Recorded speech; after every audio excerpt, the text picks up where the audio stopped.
everyone, and welcome to another one of my Warhammer information videos.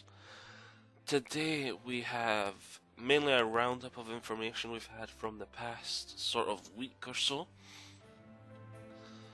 And the first thing I want to talk about is this image that should be showing up now. It is one we've seen in one of the, I think it was the 9th day of Festag, which is that every day they're giving us wee treats, wee teasers that are really nice, but not sort of like, oh my god, look at this information.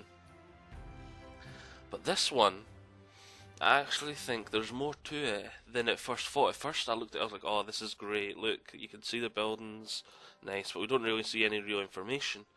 But then I started taking a closer look at these unit cards. Now, I'm going to show you some really zoomed in sort of pictures of this picture, and obviously it's really zoomed in so the quality is not absolutely the best. Now, from what I can see, that I'm going to start off with the less oh my god thing that I've noticed, and I'm going to start off with the well, that's weird. The ranged barracks. The first actual unlock is a grudge thrower, the like sort of catapult for the dwarfs. And this is a wee bit weird because I was expecting the first sort of unlock to be sort of quarrelers or thunderers.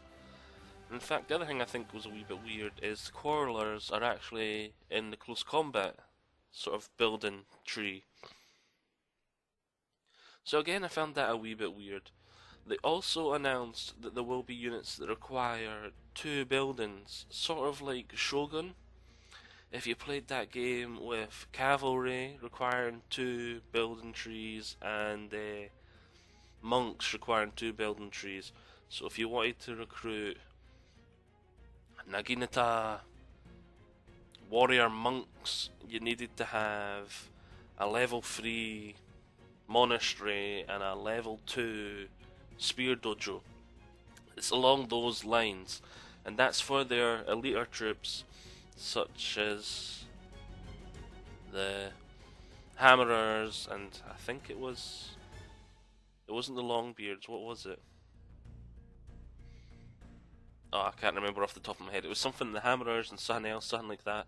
You needed to have these sort of elite 2 buildings, not just the 1 building, to recruit them. Sorry, excuse me, the throat's suddenly a wee bit dry and twitchy. The other thing I can see from looking at these unit cards in these buildings is that the heroes all would appear to be silver. You get the Thane here in this sort of, well, it's tier 1, but you need a tier 4 settlement to get this building, and it looks like some sort of more Royal Dwarven Hall or something. You can get a Thane once you get that to level 1. Well, there is only 1 level for it. Over here in the military support sort of area, once again you need a tier 4 settlement to start this building, and a tier 5 to upgrade it to tier 2. But you get an engineer. But I did notice another. I think I'm going to need to pause and get a drink. My throat's feeling really tickly now. I did notice another building chain, which looks... No, sorry folks, I'm going to pause for a second and get a drink. Okay, and I'm back. That feels a lot better now. Had a drink, throat seems to have calmed down. Yeah, but yeah, back to this. In the military support section, it looks like they get a forge type building, and if you look up at their tier 3 of this building, which requires tier 5 settlement, there is another hero here. And when we zoom in on this hero, is it just me, or does that look like a runesmith? And that is not the only thing. That is the only thing that could be explained by having a tier 3 sort of forge building. There is no sort of other dwarven unit that could be unlocked that looks anything like that. So that, in my mind, is Runesmiths confirmed, but we don't have a confirmation kind of thing. Oh, my throat's starting to get a wee bit tickly again. There is also, I noticed, if you go back to the ranged buildings, we also have 3 gyro sort of copter units confirmed here, which we were originally only told 2 in that full dwarven roster that was released. All this leads me to believe that the unit rosters we seen at that time are either, well, everything obviously is still subject to change, but maybe they forgot to add that, and when they worded it a wee bit bad, sort of like, because they announced it as the full unit rosters. So we all assumed that was going to be the full roster at release. Maybe that was just the full unit roster at that time. The other possibility is that when they seen the community wasn't happy with the full rosters, they've started adding more to them. Now, I'm more inclined to believe the first one, for the simple fact that missing the Runesmith as a unit or hero is pretty big. It's an iconic unit from the dwarfs. It'd be like having the dwarfs without a cannon.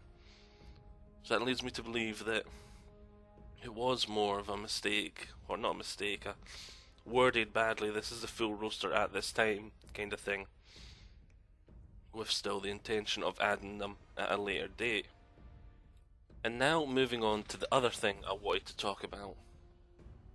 And it all stems from this image here, and the rally point talking about it.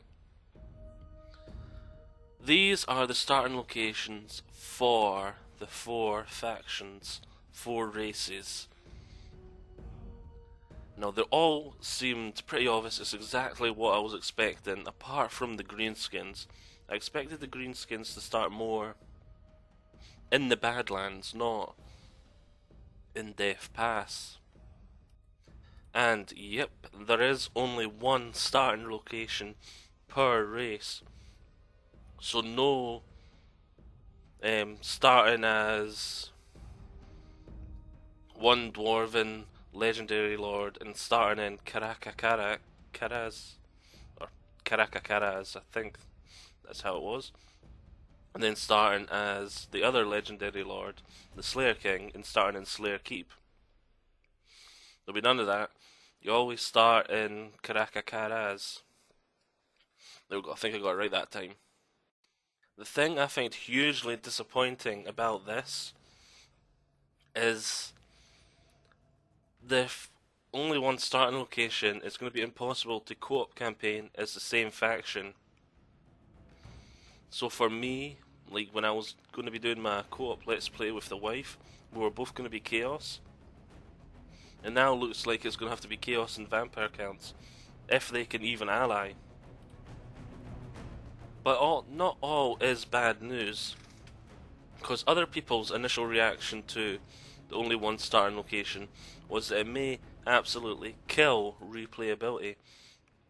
The same as, actually, this ties into the you can only conquer certain settlements, like Vampire Counts, Empire, Bretonia, the sort of human factions all have the 1 sort of pool of settlements they can conquer, and then the greenskins and the dwarfs have like the other half of the map they can conquer.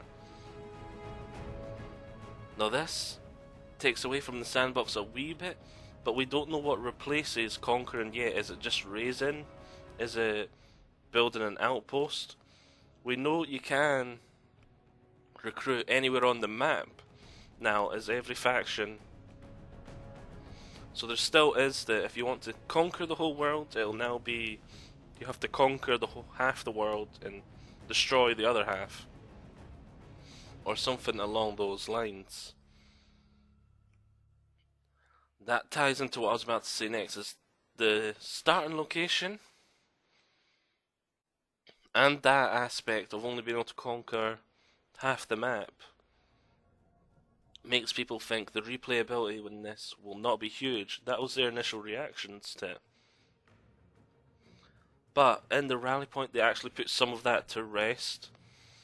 With the starting locations, there's so many different ways you can go about doing your thing.